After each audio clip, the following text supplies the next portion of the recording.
You're listening to a proud member of the FightFans Radio Network.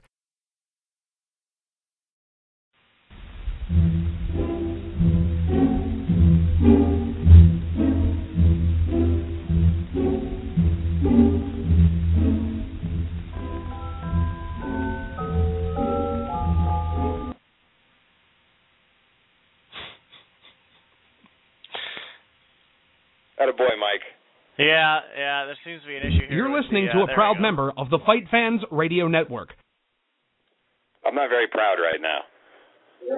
Nobody's proud, Derek.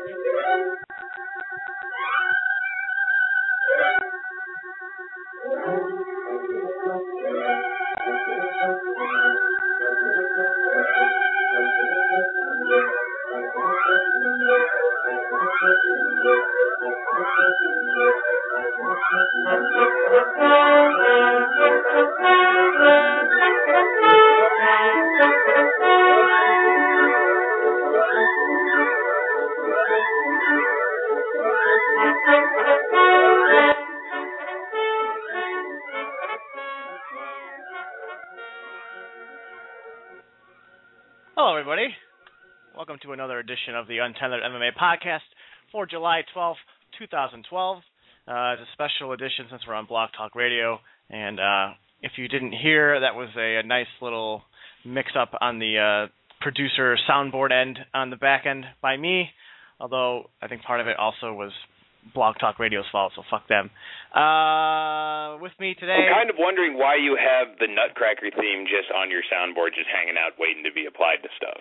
I did not. Well, what happened is you can set it so you have like your theme music play automatically, and I think Erica must have set that because she set it up for us. I think she set that up, and I was not aware of it. So when I went to play the intro, you know, the this is a FightFans Radio Podcast, the Nutcracker Suite thing played automatically, and Jesus, first Blog Talk Radio, now our producer Erica. Is there anyone else you want to throw under the bus? Oh, I'll throw Matt Roth under the bus. Matt Roth not joining us today. He's en route to Austin on an airplane, which has been delayed 2 hours, the last I heard. He was complaining about a mother and a baby being way too loud and wanted to head kick the child. So hopefully he's not getting carted away by air marshals in Austin or wherever the hell he's landing. But that other voice you hear is Derek Sabaticki. You can reach the show if you want to call in, and no one ever calls in, so who gives a shit. But if you want to call in, it's 347-945-5612.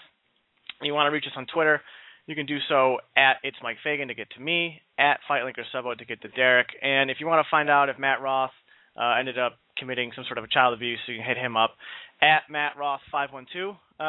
Derek, how are you doing today? Pretty good. Just hanging out with my dog, which is always a pleasure. He was just listening to us talk until you played the intro music, and then he cocked his head up and kind of stared at the phone for a minute. I got a job that I start next week for the training, just more call center shit, so more money in my pocket. Or money in your pocket. Yeah, well, more than I got, which is not a lot, so. Well, that's good news. Especially after your little crisis about 2 weeks ago. Yeah, the evacuation cost some money. I don't exactly have insurance on anything, so while my mom should get recouped for the hotel room and everything, all my shit was just, going into more debt with people I know. But now I can kind of put a tourniquet on it and start paying it back a little bit so that I don't just have to give back all of my loans when I hopefully get them next month. Well, when you have to apply a tourniquet, usually that means that the limb's going to come off. You're going to have to amputate whatever. Or you're just trying to stem the blood loss in order to hope to avoid that, because the first goal is to keep the red stuff inside of you, and I've been losing a lot lately. So, I need transfusions, and that's what the job's going to provide, but hopefully at this point I can stem the flow. Right. Well, let's hope you don't lose any limbs. But yeah, let's jump right into the MMA talk. If you didn't know, we did a special show on Sunday, so we didn't have to we weren't overloaded each week with after big events. So if you want to hear us talk more in depth about UFC 148, you can go to our YouTube page. I believe it's FightFans Radio at YouTube, and you can listen to the show from Sunday that we did.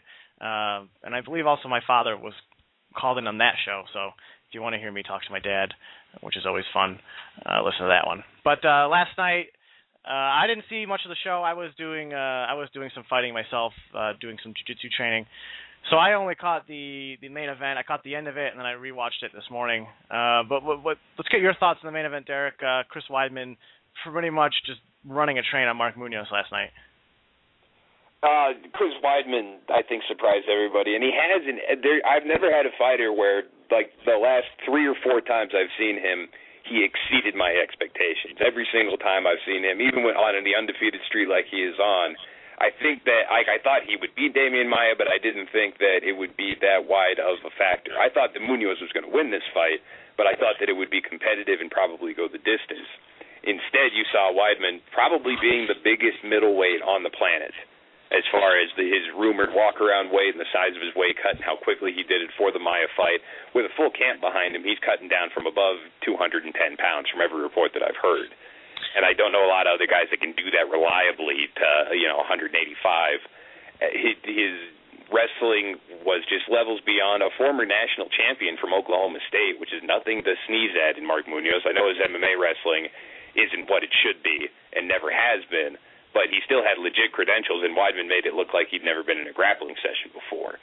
You add that in with a little bit of creative striking, and the fact that Munoz had to lunge in so hard to throw that right hook because he was terrified of the takedown coming. When somebody's throwing that kind of forward momentum at you and has to throw caution to the wind like that, it doesn't take a lot on your part. You could see after he threw the elbow and landed it, he was already setting up with his left to throw a counter or to take Munoz's back, but Munoz just fell flat on his face instead. Horribly, horribly late stoppage. I don't know what the hell Josh Rosenthal was looking at there. Yeah, that was it looked like Rosenthal was going to step in, and I have to imagine that there was a shot that sort of like woke Munoz up that Rosenthal mistook for having signs of life. But yeah, that was a dangerously bad stoppage. Although we've seen Rosenthal give fighters the benefit of the doubt before, most famously in the Lesnar-Carwin fight. So there's a fine line there. And there's a big line between what Carwin did to Lesnar and what Weidman did to Munoz. That's true, and the positions they were in were different, and Lesnar had a lot more response to what Rosenthal was directing him at. And also Rosenthal, I saw a tweet, I think from, I don't remember who it was from, so I'm not going to try to guess, but Rosenthal basically said that if he watched the fight later and if he was watching at home, he would have been talking shit on himself. So it seems like Josh is well aware that he probably should have stepped in sooner. You mentioned earlier though that Weidman's size at 185, and I was shocked to see how much bigger he looked than Munoz at the when they were staring down when in center cage. I had to check Munoz's height. Munoz is listed at 6 foot. Weidman, I'm going to check right now, but he looked a good 2 or 3 inches taller. Yeah, he may be a solid 6'3", and he's just built like a goddamn rectangle. I mean, there's no concave, like from shoulders to waist on that guy. It's just a solid mass of muscle. And the big reaction on Twitter last night and among the social media was that Anderson Silva, Chris Weidman should happen. I think that there's enough time, and Silva likes to take enough of a break between his fights that you can do the Bisping-Belcher fight, have Anderson fight the winner, and then have Weidman fight either Sonnen or Belfort in the interim to get him a little more seasoning before that happens. Yeah, Wikipedia lists Weidman at 6'2". I think the fact that he's so filled out in that frame kind of adds to the illusion there. But yeah, he's a very upright fighter too. He fights really tall, as opposed to most wrestlers who come in really low, knees bent, ready to go. He's a tall fighter. But you were talking about the matchups to make with Weidman, whether he should get the title shot. You and I were talking a bit on Twitter last night. I think Weidman definitely needs at least one more fight, and part of that has a lot to do with the fact that this fight was on Field TV, and there's a good chance. Sure, but my argument to you was that there are no marketable Anderson Silva opponents right now outside of Michael Bisping, simply because of the British factor. Everybody else is an unknown, and Belcher versus Weidman would be a battle of 2 unknowns if that fight were to happen, because nobody knows who the hell either one of them are. I still think if Belcher beats Bisping, he has a better case, and I think Belch has been around the UFC for a long time. He fought at UFC 100, which is still the most watched UFC pay-per-view in history. Got jobbed. Yeah, got jobbed. I think that's a fair statement. But I just also just for the fact that Weidman's still only 28. He's still relatively young, but I'd like to see him get one. I'd like to see ideally him get 2 more fights. I remember back when Jones fought Shogun.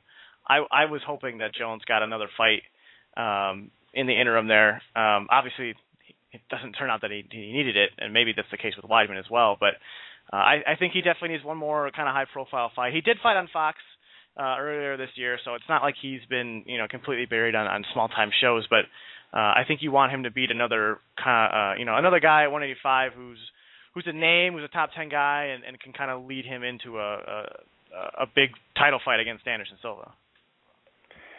Well, I think there's just nobody really to put him over that's ranked above him and would be a competitive fight at this point. When you've beaten Munoz, who was the consensus top 5 middleweight going into this bout, the only guy that's really left other than Belfort or Sundin would be Okami, and I don't think that would be a particularly exciting fight. Nobody knows who Okami is. If he beats Sundin, that gives him that cachet. But when it comes, Anderson Silva, the early reports now are that Silva versus Sundin did 1 million pay-per-view buys. If you combine, you remove Sundin's ability to sell the card, but you add in Silva's new highlight reel and ability to come back from his most difficult title defense to one where he seemingly walks away with it with ease and creates a little bit of controversy with the illegal blows, I think Anderson Silva sells his next fight. I don't think his opponent matters that much. Well, assuming Chael Sonnen wants to continue fighting, there's been rumors about him retiring, but assuming he does continue fighting, would you mind seeing him fight Weidman? No, I think that's a smart fight, but at the same time, what if Sonnen wins? Well, I mean that puts a pretty big stamp on him. Weidman not being the guy to beat Anderson Silva. I mean, if he's, obviously Styles make fights, but I feel like if Sonnen can handle Weidman, I don't think Weidman had much of a chance against Anderson anyway. There's a couple other. I mean, there's a couple other guys he could fight. I think Vitor Belfort would be a great fight in terms of getting him a name to fight. I think it's a fight he could win as well. I wouldn't mind seeing him fight the winner of Lombard and Bosch. But I definitely think we both agree that he needs another fight before he takes Anderson Silva. Well, needs is kind of real. If they announce that fight, I'm not going to have any issues with it. I'll say that he earned the shot by the destruction of Munoz and that Bisping versus Belcher are fighting for the next one, and that's fine just as far as however the timing works out. I imagine that Weidman wants to fight a little bit sooner than Anderson does. That'll probably play a role into the decision-making. But he did call out Anderson. He's interested in the fight, and if they make it, I'm not going to have any issues with it. It wouldn't hurt, but need is kind of a strong word. I'm okay with it if they make it now. All right, and let's assume that they do make the fight now. I mean, what kind of odds do you give Chris Weidman to beat Anderson Silva? I said on Twitter last night that I would fire away on Weidman if he was better than plus 400, or if he was plus 400 or better, I would take a flyer on him. I think you'd be very hard pressed to find him at plus 400. Well, I mean, what was Anderson? Anderson in the rematch for Chael Sonnen was, I think, minus 350 on some line, something really close, and then he shit kicks him. So I think the lines are going to react a little bit to that, and he'll be at least minus 500 against anybody on the planet in his next fight. I don't know about that. I'm going to check the line right now. Anderson Silva. I believe Anderson closed close to minus 3. The best line you could find was minus 260. Jesus. And you don't think there's going to be a backlash to that when that's a 260 favorite and he just dominates like that? Well, I mean, you look at the lines here in his past fights. I'll just give you the best available lines for Silva. You had minus 550 against Yushin Okami, minus 206 against Vitor Belfort, which I think was insane. That's retarded. That was because it was after the Sonnen fight, which you held a lot of doubt. And going into the Sonnen fight, he's probably minus 600. Yeah. Minus 440 against Chael, the first fight. Minus 650 against Maya. Minus 280 against Forrest Griffin. 491 against Latest. 500 against Cote. 450. James Irvin. 450. 450. Yeah, I don't see. That's why I don't think. I think you'll see Anderson more around 350, maybe touching 4. I don't think you'll see Weidman hit +4 though. Well, we'll see where they open at, because if it opens with Weidman at +400, it's going to close quick.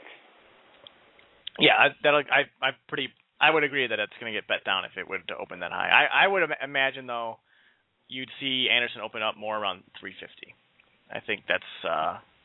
Well, if they do that, then it'll probably stabilize there. I don't know if maybe the bookies will want a bunch of Weidman bets or if they'll want a bunch of Anderson bets. So they might pick the line based on who they think is going to win. But Weidman at +400, I'd fire away. Yeah, it's interesting. Best Fight Odds here has their NAs. Their list is not applicable, but they have feature events for Anderson versus Dan Henderson and Anderson versus Chris Weidman. Sometimes some books will. The Anderson Silva GSP super fight that's never going to happen. At times it's had action put on it, and I think Anderson's always been like -150 or -200 or something. But sometimes you'll see. Real quick, Anderson versus Henderson would be kind of funny because that implies that Henderson loses to Jones, and that means that Dan tried twice to take the 205 belt and then failed, and then went down and fought Anderson twice right after that and then lost. Yes, that would be pretty funny. Yeah. So just while we're on the topic, what would you put Anderson and GSP at if they were to fight? What's the weight? Let's assume GSP comes up to 185. If it's at 185, I would probably put Anderson Silva at a -250 favorite. I think that's fair. I'm glad you agree. I'm glad you didn't fucking laugh at me and call me an idiot there. I was just throwing it out. It's always a nice feeling when that doesn't come back to me. Yeah, I mean, I think that might be a little heavy on Anderson, but I think, I think he's definitely the favorite. I don't think. GSP's debut at the weight. This is assuming that GSP has not had a tune-up fight at 185. This is his debut at the weight class. Right. And it's also assuming his knee is 100% and he's comfortable on it, and he's still the same guy he was. That he's done rehabbing it, so maybe he's telling the truth this time. Oh, I mean, I don't doubt that his rehab's going well. It's just all a matter of. Oh, he said he's done. He said he's done rehabbing the knee. Right. I'm just saying there's a difference between your knee healing up and how you react after the injury. I mean. Well, it's that you're done rehabbing your knee, and now you get to use your knee to strengthen up the rest of your leg because you haven't been doing squats while you've been rehabbing your knee. You haven't been doing plyometrics. You haven't been jumping around. So a lot of stuff left to do for him between now and November. Yes, that's true. You alluded to this earlier. UFC 148. It sounds like it's going to hit 1 million buys. Those are the early estimates. There were reports earlier before the fight that Dana and the UFC and Zuffa were expecting this to challenge the UFC 100 record. And that is what the promoter said to the media before the fight, so I'm sure that's the same as their internal deliberations. Well, Dana corroborated that after I believe today at the UFC 149 conference call. They said that all their metrics were pointing to this 148 card doing better than UFC 100. If that's true, it seems odd to continue to hype that point, but if that's true, I think they need to take a look at their model. I think that can be true in an objective sense and still not mean the same thing. I mean, how many more people are on Twitter and are fans of the UFC on Facebook now versus when they were in 2010? It may be double versus what they've done with Spotify and getting the word out versus other kinds of social media. So the buzz for this fight may have been heavier than it was, or at least as heavy as it was for UFC 100, simply on a macro level because they have a larger pool to choose from.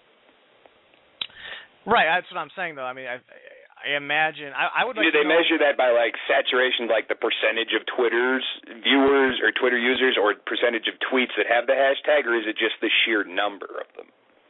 Well, you're assuming that they use Twitter as data for their model, and you're assuming that it's given a lot of weight. I would like to see what sort of metrics they use, and how much of it is like a spike in UFC page view hits, like at UFC.com, right, or the number of fights that were watched before, that kind of thing. That stuff, like countdown primetime numbers, prelim ratings. I would really be interested to see what they use because I just can't. I just can't imagine how they actually honestly expected this to do better than UFC 100. Because that card had so much more going into it. It had Lesnar. It had the Centennial Show. It had a lot more than just a big fight. It also had, it had its own big rematch. It had GSP on it. It had 2 title fights, plus the Henderson Bisping tough finale. Like it just seemed.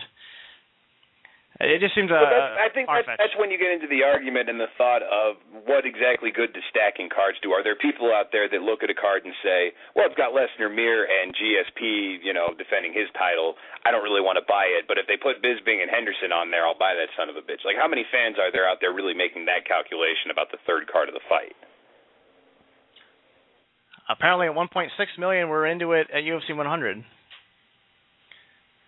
What do you mean 6 million? It's at 1.6 million. Yeah, 1.6. Oh, I just don't know. Like, if they lose Henderson Bisping off that card, does it do 1.4? Like, what do you think the difference is there on that third fight? I don't know. I mean, I don't know how much it'll do, how much difference it'll make. It would have been interesting to see this 148 card as it was originally constructed, because that card was. It was a monster. Yeah, it's a monster. I mean, we had discussions whether or not it was the best on paper or not, but regardless, it was one of the top 4 or 5 cards on paper in UFC history. So it turned out pretty good. Well, yeah, you mentioned that before we went on air. You said you rewatched it and you said you enjoyed the show. I did. It had a nice flow to it. I mean, it wasn't one of those every single fight ends in a spectacular fashion. But between the up-and-comers and the build-up to Tito's retirement fight and the way that went, the crowd reaction, and then just that electric build-up that you feel in the crowd the whole night building up to the main event, when you have that one crown jewel at the top of a card, everything else, when you're watching it live, you're kind of like, okay, let's hope for some quick finishes here. Let's get to the fucking main event. You know what I mean, when you're just pushing for fights to get done so that you can see the one that you want to see. But when you rewatch it, you can really appreciate it in a different way. And there were some good fights on Saturday. See, I'm going to have to rewatch it because the entire time leading up, especially during the prelims, I mean, I was bored out of my mind. I mean, part of that, like you said, was that anticipation for really only wanting to watch the main event. But, I mean, some of those prelim fights are pretty brutal. Well, I mean, those used to be, I said this to David Bixenspan on Twitter the other day. I said, these used to be dark matches for a reason. You go to a WWE show, there's all kinds of shit that goes on that they don't put anywhere near television. And that's the way they used to do it in the UFC, and we consistently demanded the right to see these fights live as they happen and not have to fuck with the UFC vault. And then we get it, and we complain about the quality. I mean, these guys got to fight somewhere, and they're better off doing it here, making whatever it is they're making, versus doing it on a regional show for a fraction. Yeah, and that's interesting, too, that you bring that up. I think a lot of people have come full circle, and I think I'm one of them where back in the heyday when I was watching, especially when I was covering it for Bloody Elbow, I had this obsession with watching every single fight on the card. And, like you said, there was a time, and it's interesting to think that there are fans now that didn't have to go through this, but there was a time where those prelim fights were like you said, dark matches, and you either had to pay, $1.99 per fight or, go through nefarious means. I still remember it, like emailing like 10 people at Bloody Elbow and then eventually finding a link to Mega Upload so that I could download the Rick Story Dustin Hazlett fight because I really wanted to see that, and Rick Story just brutalized him. Yeah, but now I think we've come full circle where I think there's a lot of people now that just don't mind skipping the prelims. And that's okay. That's fine, yeah. Okay thing. The real reason that we see the prelims now, and this is what an old wise man once told me, the answer to all of your questions is money. The gamblers want to see these guys when they're nobody, so that when they get up to be somebody and they fight a name and they're automatic underdogs because everybody knows the name and wants to bet them, they can cash in. Yeah, I mean that's always been true too of new guys coming into the UFC or big prospects coming into the UFC. Right, and if you've seen them on the regional shows and they come in and you fucking bet the shit out of them. Like Henan Burrell versus what's the guy's last name? It's not Pickett, is it? Brad Pickett? Yeah. Pickett, yeah. Yeah, okay. So when he comes in and fights Pickett, everybody says, oh, shit, fucking Brad Pickett. But nobody knows who Burrell is, and those guys cash in. When you see people on the prelims, it rewards gamblers and hardcore fans for doing the proper research and being more into the sport versus the guys who just walk by a booth and Vegas and see, Rampage Jackson is fighting. I'll put some money on him. Yeah. My favorite example of that is always the Babalu Musashi fight that was supposed to go down in Affliction and ended up happening in Strikeforce.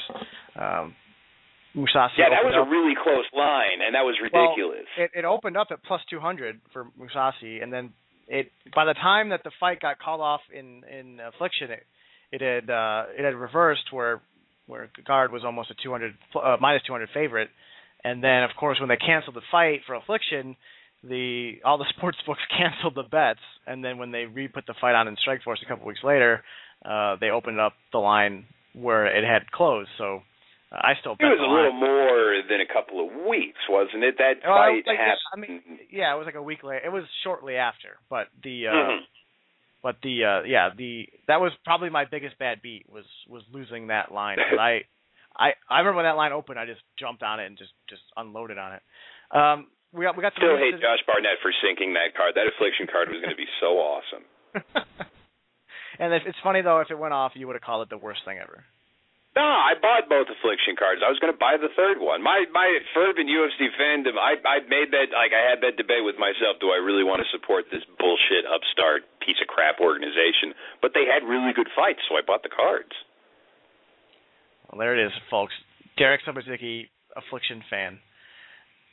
I've been saying, people, I am a UFC nut hugger, and I have been painted with that brush for a long time, but it's not, it's not a wall. It's not completely strict. I did buy both of those cards. I like them. That's fair enough. We got some news today. The UFC announced 2 pairs of coaches for upcoming Ultimate Fighter shows. We'll start with the small one first. How weird is that they're doing 2 Ultimate Fighters at the same time? Yeah, they got the Australian versus UK version, which there's a special name that they use for it that has something to do with cricket. I'm not going to look up. But that's something to do with prison colonies. Oh, something like that too. They've got Ross Pearson coaching the UK guys, and then George Soteropoulos coaching the Aussies. Ross Pearson, of course, that means he's moving back up to 155 after I believe a 1-2 record at 145. And then the big boys in America, we got Shane Carwin, who's going to be coaching opposite of Roy Nelson. Did you see like the trash talk that they had talking about this coaching job? No, I haven't, but I kind of want to see a video of Shane Carwin talking trash again, because I don't know if you remember him doing the lead-up to the Lesnar fight, doing the quote-unquote trash talk before that, but you could literally see him like reading off the cue cards that were just off camera while he was doing it. Yeah, they, let's see, I don't know if this is coming, the UK Aussie one is called The Ultimate Fighter Smashes, after the name of the cricket rivalry between the two nations. This is from a press release. Carwin, this is what Carwin said. I also asked to coach against Roy Nelson. The fans know how I like to conduct myself both in and out of the octagon, and I respect every fighter, coach, official, and fan in the UFC. But I cannot respect a man like Roy Nelson because he shows no respect himself. He's a keyboard warrior who doesn't have the guts to talk trash to my face, and now he's going to have to be in the same room, the same gym, and finally the same octagon as me. And then Roy responded, when I found out I was going to be a tough coach, I was like, wow, me. When I found out I was coaching against Shane Carwin, I was so happy to get a chance to compete against this guy. As for being in the same room as him, I try not to hang out with people that make me feel icky on the inside, but to coach tough, I will make exceptions. Shane Carwin can think he's a better fighter and coach, but I will do my best and try to represent the average Joe and show my team that, with hard work, you can walk away a winner against any fighter. Is that not the most awkward trash talk you've heard? It's stupid. Why can't Shane Carwin just call him a fatty the whole show? He's a keyboard warrior. He's a keyboard warrior. Well, most of them are fat, so it kind of works on that level. It's a stretch. I'll be generous. Hasn't Roy been calling Shane out for a couple of years now, though? I think Roy's been back in 2010, it made sense. That still makes sense now, I think. Well, he's lost 2 straight, and they were both pretty goddamn good fighters, and he went 15 minutes with Junior Dos Santos, which nobody's done in a while. I just think this is a good comeback fight for Shane Carwin. If he... Well, if he can't, then he's probably shot. Right. And I think that's the thing. If he comes out, he can beat Roy Nelson. He's at least got some fighting chance in him. But if Roy Nelson comes out and really, makes him look silly, I think that's gonna spell the end of Shane Carwin as a professional fighter. I've had a lot of doubts about him. And this kind of stinks because there's going to be a lot of revisionist history about Shane Carwin, and the bottom line is that pre-Lesnar fight and pre-back surgery, he was one of the top 3 heavyweights in the world.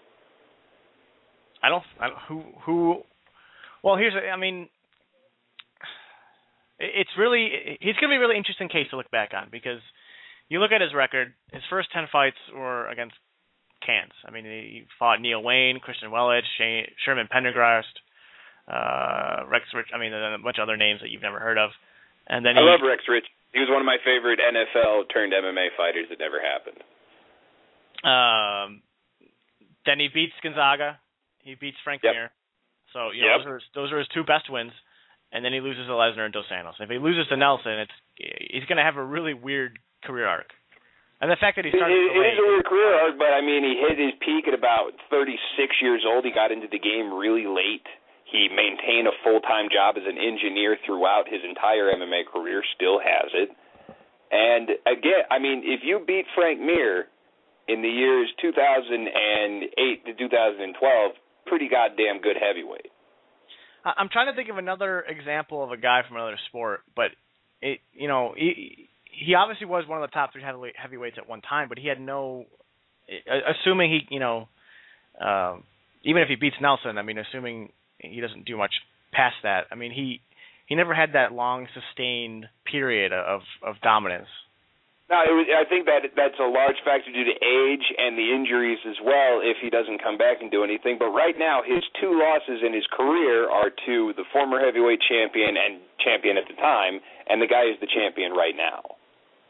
Yeah. Speaking of legacies, we talked about this briefly earlier. Stephan Bonnar, or did we talk about this on the air? We were talking about it earlier before the show for sure. Stephan Bonnar is sort of in this quasi-retirement purgatory situation where it sounds like he really wanted to coach tough. The UFC decided that was not the best idea for them. And Bonnar, I didn't watch it, but it sounded like Bonnar on the Fuel post-fight show last night kind of sort of retired unless he was offered a big-time fight. We've done this the last couple of weeks with certain guys. I want to get your take, Derek, on what Stephan Bonner's legacy is should he be done fighting at this point. Well, clearly it's going to boil down to the one fight, against Griffin in the Ultimate Fighter finale. That's always going to be remembered as a pivotal turning point in both the profitability and the mainstream accessibility of the sport. That's not going to go anywhere. And regardless of whether you think he should be in the Hall of Fame, that fight is going to have a plaque in it. And if that's his only representation, that's still better than a lot of other fighters do. But he has won 3 straight fights. Granted, it was against Pokrajic and Kingsbury and avenging the weird TKO loss to Krzysztof Szozinski. But at the same time, he's a very big light heavyweight. His skills aren't terrible, despite all the grief that he gets. He was a decent boxer. His wrestling game looked really good against Pokrajic. He pretty much just sat on him for 3 rounds in a fight that was widely expected to be a lot more exciting. He came out in the post fight and said, I need to get a win. Like I'm trying to win fights. I get paid twice as much if I win, so I'm going to try to do that. As far as legacy, like I said, I think it boils down to that one fight, but I think that he has earned the right, and if he wants it, the opportunity over the last 3 fights with his wins to fight a name and try to build up his resume a little bit more and kind of add a marquee win to it, which he really doesn't have. Yeah, the Bloody Elbow rankings currently have him tied at 21 with Stanislav Nedkov. You look up and down the list. That was what he was saying in the interview. Like he's not going to fight Stanislav Nedkov. He's not. He was alluding to the John Jones fight in UFC 93 where he got suplexed up and down the cage and nobody knows who John Jones was. He said, "I'm not going to be a stepping stone and fight these guys before anybody knows how good they are." He wants a name coming up here. If Rampage wasn't booked, I'd make that fight.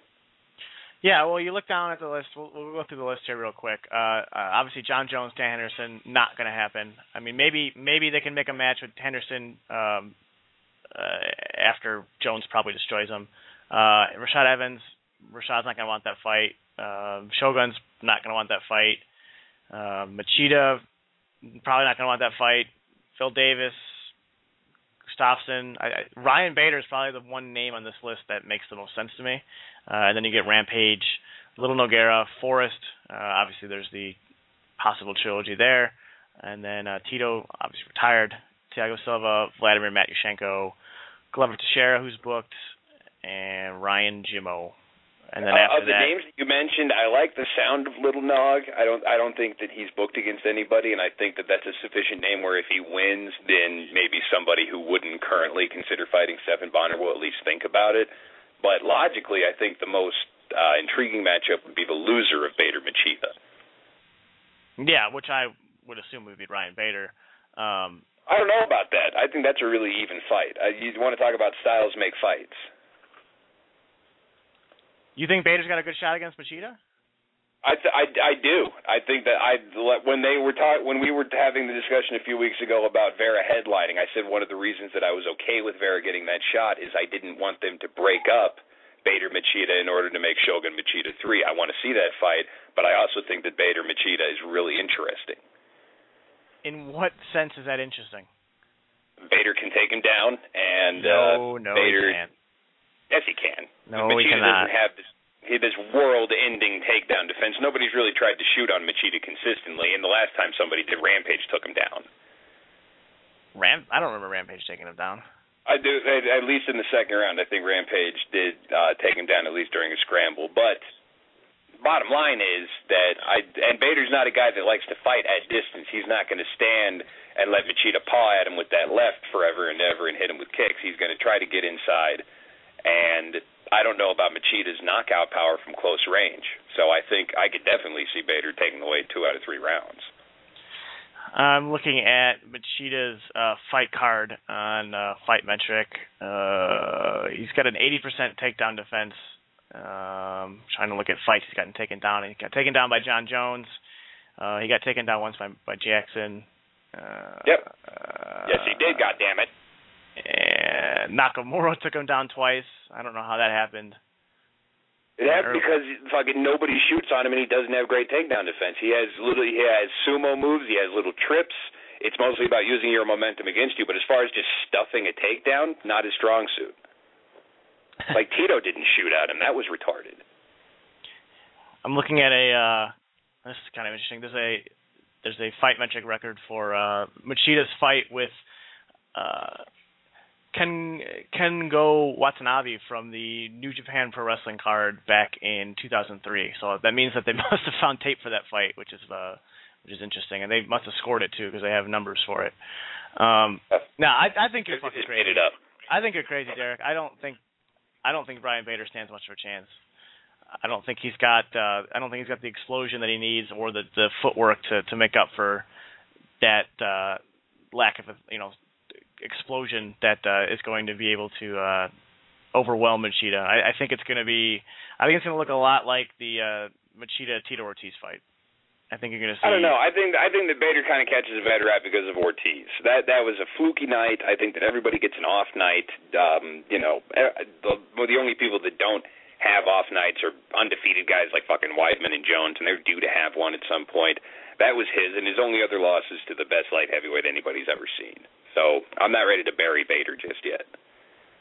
And since we've talked about odds on so many other fights, it looks like Machida is a minus 300 favorite across the board on the sports books. So he's a pretty overwhelming favorite, Derek, and I think I hope you're not gonna pick him when we talk about that fight. I don't know. I mean, how long do we have until then? When's that card coming up? That is August 4th, so we got about 3.5, 4 weeks. 3.5, more like 3 or 3.5. I can talk myself into picking Bader between then and now. I can convince myself of that. Well, I look forward to it.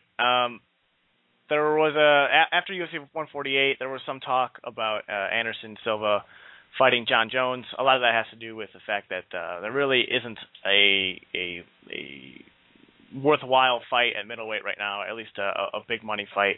But this is what Jon Jones said about that fight. It's not that he won't fight me or I won't fight him. To be dead honest, it's that we both have a lot to lose, and we both respect each other a lot, and we both are striving for personal greatness. I don't want to crack on his greatness, and I don't want him cracking on my greatness. We're in completely different weight classes. We both have sponsor deals, and things that are really important to us, and a big part of that sponsorship package is being a champion. Having us fight each other means one of our championships goes away. I respect Anderson Silva so much that I don't want to be the guy to beat him. I don't want to lose to him either. It's a lose-lose situation for me. Now, I think, like the GSP Silva super fight, there's a very good reason for the UFC and for the fighters involved not to want that fight. But, Derek, if you're Jon Jones or his manager, there's no way you can allow him to say that publicly. No, that's not how you put it. And the thing is, I think the kid's being completely honest. I think that he respects the hell out of Anderson Silva, might be in awe of him when they meet. Maybe he taught him one or two things that just blew his mind. Maybe he was his favorite fighter when he first turned on the UFC. It could be a combination of all those factors, but you don't fucking bring the business aspect into it because, and I've had this discussion with you and other people before, fighters look out for themselves. Fans want what they want, and it's the promoter's job to kind of barter between the two and act as the go-between because their interest is money and the fans have it and the fighters make it. So they need to bridge the gap between the two with the understanding that every single professional athlete is looking out for themselves first and foremost. So you can't rely on them to be the matchmakers, or otherwise you get a boxing-type situation where nobody ever fights anybody because of these type of concerns about the sponsorships and the legacies and things of that nature. At the same time, it's not incumbent upon Jon Jones to fight Anderson Silva. It's not incumbent upon any champion to fight anybody that's not in their weight class. If Anderson Silva comes to 205 and says, I want your belt, Jon Jones is not in a position to veto that challenge. But Anderson Silva has a belt, so does Jon Jones, and if a champion wants to remain at their weight class and defend their belt against all comers, they should be allowed to do so in peace. I love that last little qualifier. I don't have a problem with it. It's a constant concern where people are saying, well, you know, BJ Penn's the 155 champion, but he can't beat GSP, so he's nothing. GSP's the 170 champion, but he's scared of Anderson Silva. Anderson Silva's the 185 champion, but he doesn't want to fight Jon Jones. Jon Jones is the 205 champion because he's scared to go to heavyweight. Everyone's a pussy. I don't fucking like it. I've never it's bullshit. I've never called guys pussies about it or thought they're cowardly. I just want to see. It's the same reason I want to see GSP Silva. I want to see the two top guys, in reasonably close in weight. Fight each other. I don't know, what is reasonably to you when George St. Pierre has never weighed more than 170 pounds for a professional athletic competition in his life? Well, we know he walks around like 190. It's not like him and Silva are that far apart in weight. Oh, so he can take his shit and go on the scale while Anderson Silva's cutting from 210? Like, fuck that. Let people fight at the weights they want to fight at. All right, let me put it to you this way: if the UFC announced tomorrow that GSP and Silva were going to fight, you're telling me you wouldn't be stoked to see it? I think, like as we talked about the lines earlier, if it was at 185 and George St. Pierre had never fought at 185 before, I would consider it an upset if George St. Pierre won. I would consider that not a gimme for Anderson Silva, but a fight that he is supposed to win. Right, but wouldn't you be psyched to see it? I'm psyched to see Anderson Silva fight anybody. I'm psyched to see George St. Pierre fight anybody because they're the best in the world at their weights. Derek, I've got news for you. We got a caller on the line. Do you want to take it? No. Do you want to take it? I don't believe you. I'm going to put him on the line. Or her. Him. Yeah. Find out. Uh-oh. Caller, who is this?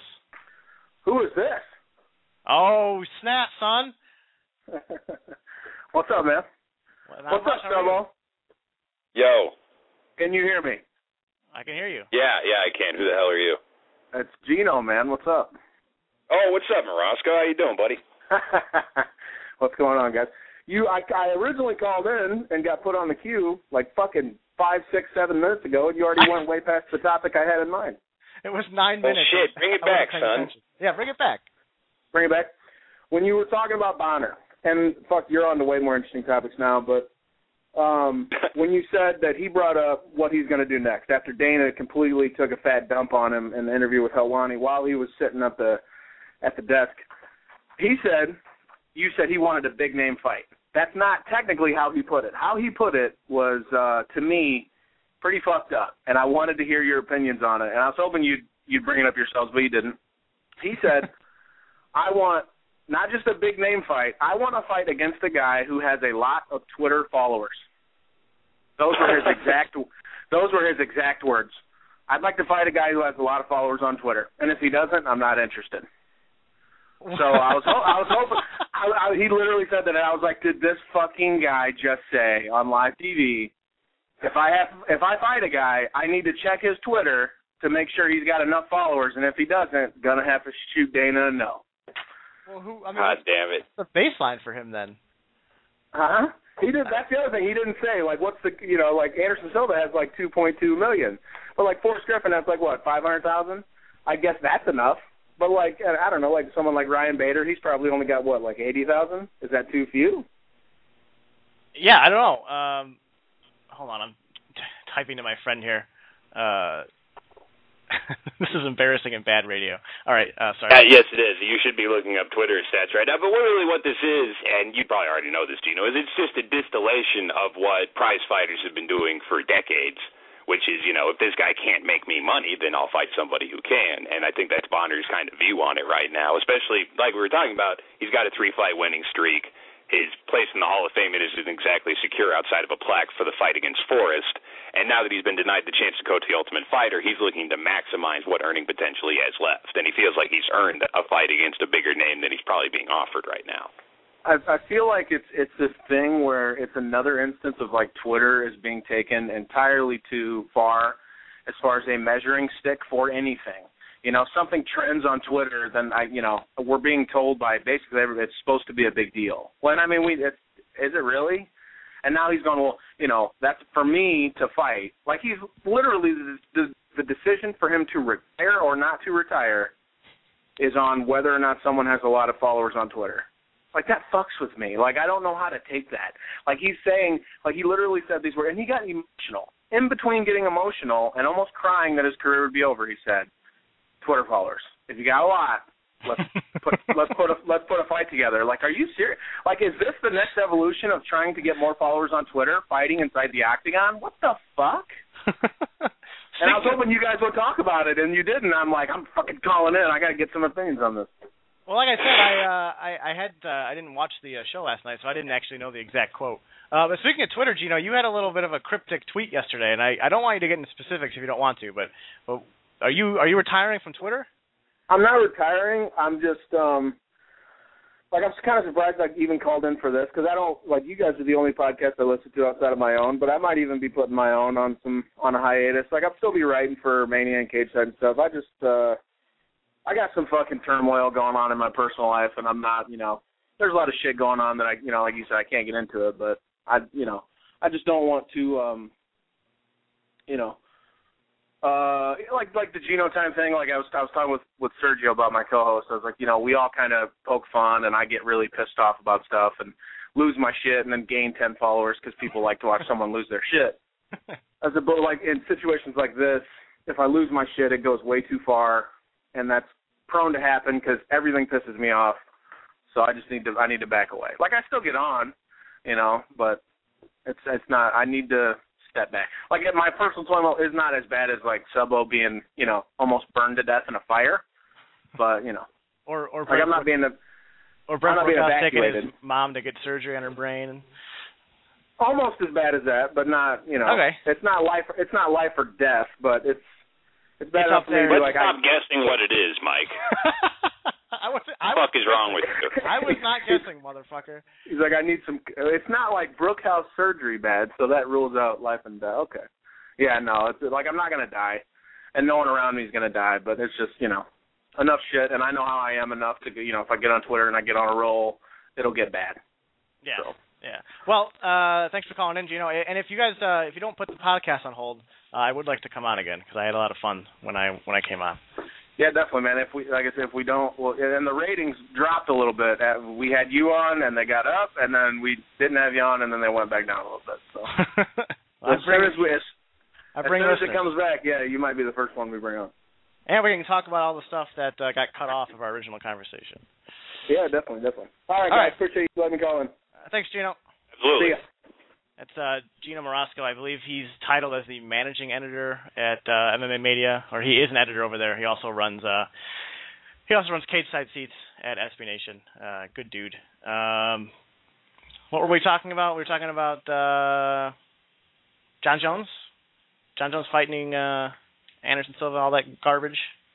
Well, we were talking about champions leaving their weight classes and the constant clamoring of hands for it, which really for a lot of people is just a backdoor way to say, ha-ha, see, the UFC doesn't put on all the fights the fan wants, it's just like boxing, when they're on different fucking planets. You can, in the last 10 years, you can point to maybe 1 or 2 times where a champion didn't want to fight a challenger and they changed the booking based on that. It happens 50 times in boxing, every fucking division, every single year. So comparing the two is a fool's game. This arrangement right now between one all-powerful promoter that makes obscene amounts of money relative to what they used to, the fighters beneath them, and the fans influencing both as far as their actions with the government oversight is the best system that is available right now for mixed martial arts. And Derek, you took issue with an article that our friend Nate wrote at Bloody Elbow about this. It was silly. I want to let you rant a little bit. It was a silly article. Nate has a history in public relations, the messaging industry, which he now calls the lying industry because he's not involved in it anymore. And the piece was constructed as advice to Jon Jones relative to the statements that he made that we were discussing earlier about why he didn't want to fight Anderson Silva and how instead he should have framed the issue. Like I said, I chalked this up to Jon Jones being honest to a fault. Perhaps his handlers do need to be a little bit better. You have to understand, what a fringe fucking percentage of mixed martial arts fans even heard this interview, even read the transcript, let alone had a reaction to it, let alone gave a shit enough to let that reaction influence their lives on a day-to-day basis. Like, there may be 20 fucking people on the planet. And then in the comments of the article, there are people saying, you know what, I don't need Chael Sonnen, I don't need pro wrestling. That's not why I watch the sport. I enjoy it for the competition. I enjoy the honest stories about these fighters, their family lives, who they are, where they're from, how they got to where they are, where they're going. I don't need this shit. And Nate's response to that was, well, nobody's going to spend $54.95 for honesty or reality. And that's a really, really condescending attitude to a lot of MMA fans who are first and foremost sports fans. We didn't all come over from pro wrestling or, getting into Japan when we were kids and then finding out about MMA that way. Some of us, including especially myself, and I know you as well, were fans of one of the big 4 sports, played team sports when we were kids, grew up without having any knowledge of MMA, and then later on in life discovered it and fell in love with it, but didn't forget about team sports, didn't consider all of that stupid bullshit with a ball and a stick, didn't negate it because this is a more pure form of athletic competition. But it's a sport, first and foremost, to a lot of fans, and by not promoting that angle and by making fights and doing things in the interest of bullshit pomp and circumstance, as opposed to the actual rewarding of athletic competition and putting on the best fights possible, you risk alienating a pretty decent-sized segment of your fan base that doesn't give a shit about any of that. It's always going to be a balancing act, but the heart of it, especially when it comes to champions and who they fight, that has to be honest, that has to be legitimate, or the whole thing falls apart. Whew. Does it feel good to get out of your system like that, Derek? All in one long rant there? I don't feel like I cursed enough. I feel like I should have cursed more.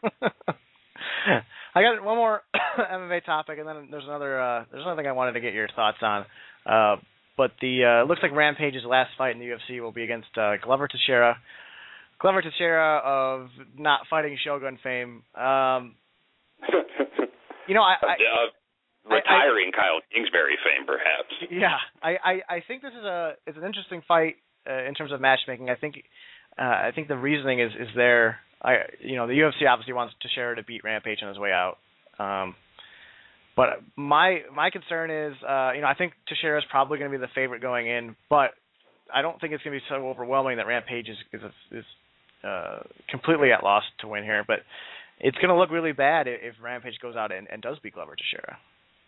It's going to look kind of goofy. I mean, it's not a huge loss to the UFC because, Teixeira is a fun prospect, and they obviously wanted to accelerate him a little bit with the Shogun Rua fight, but I don't think they're very afraid of him losing.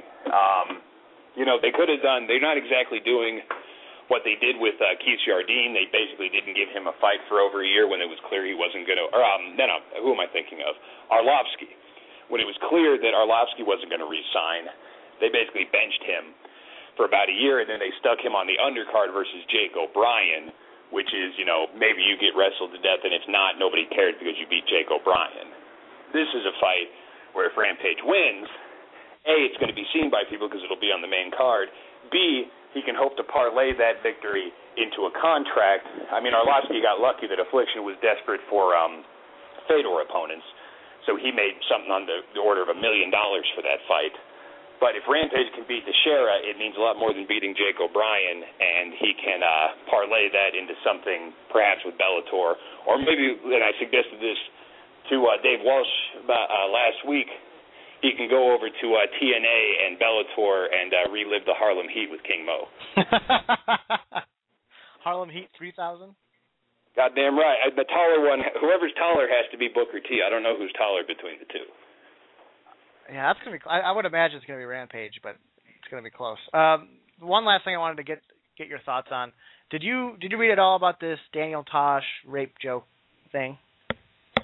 I didn't read the actual joke or the theory behind it. I just know it raised the same debate that seems to happen every 3 months or so, which is, are rape jokes allowed? And I've always come down on the side that humor covers everything. You don't get to decide that certain things aren't funny.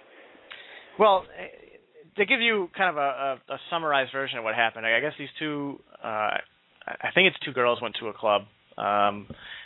Ironically, they went to a Dane Cook show. Like that was the headliner, and even though they weren't huge Dane Cook fans, they just were wanting to do something that night.